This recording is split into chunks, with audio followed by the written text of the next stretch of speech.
Hi everyone, it's Simon Keeling here at weatherweb.net, and this is your look ahead video, updated on Friday the 14th of August. Thanks again for watching, hope you're having a good day.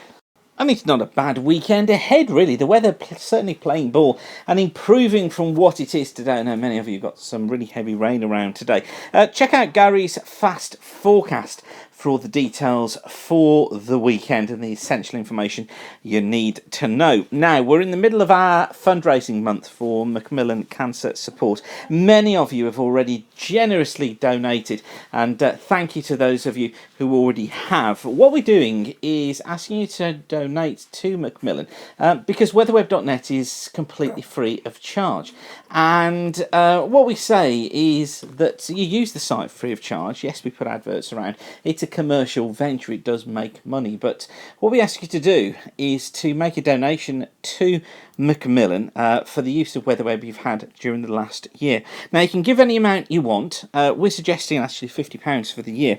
Just go to justgiving.com/weatherweb and you can make your donation there. Or you can donate via text message. You can send a message to WWeb99 and then the figure that you'd like to donate. So if you want to donate £10, you just put £10 and you send that message to 70070.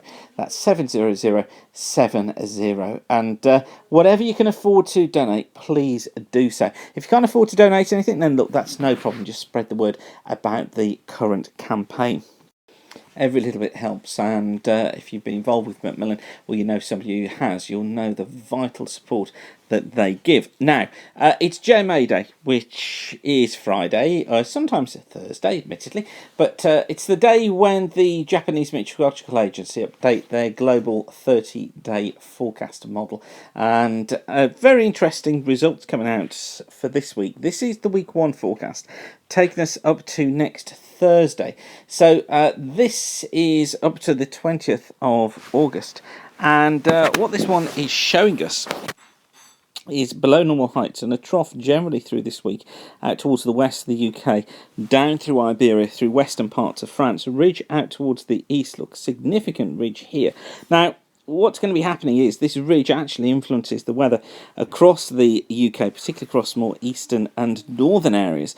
Out towards the west and the south, always at risk there of seeing some thundery outbreaks of rain at times, particularly during the middle to latter stages of next week. Now, this pattern here is actually conducive to the idea of the trough here cutting off and coming off down here, of the high coming in across the top here, of more of an east to southeasterly flow developing across the country. Southern areas perhaps going into more unsettled conditions, northern parts of the country settling down a bit.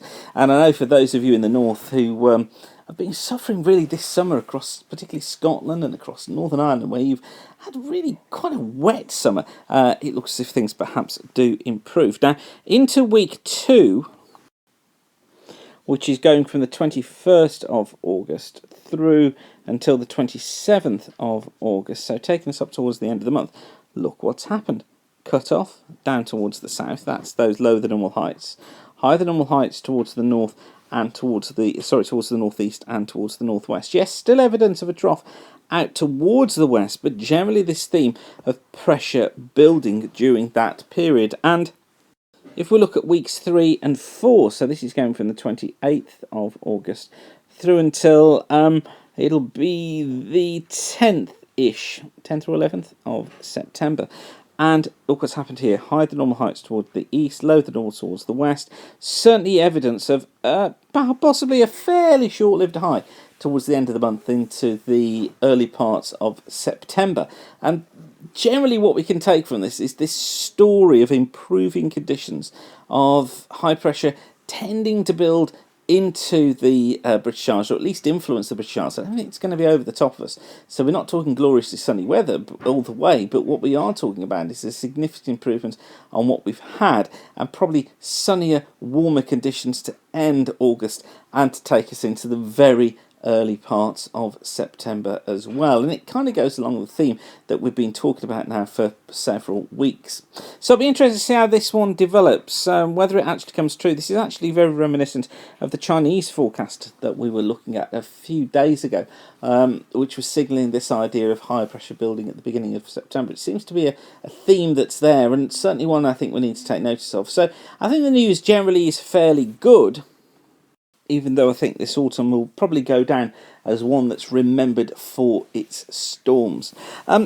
We've still got some places left on Weather School, on our autumn Weather School courses, which take place through September and October for pilots and sailors. So if you've not been yet, this is your chance to come along to Weather School. Just go to weatherschool.co.uk for more information and for the booking instructions on there. And just a quick reminder of the details for our Macmillan Appeal and how you can give to our Macmillan Appeal.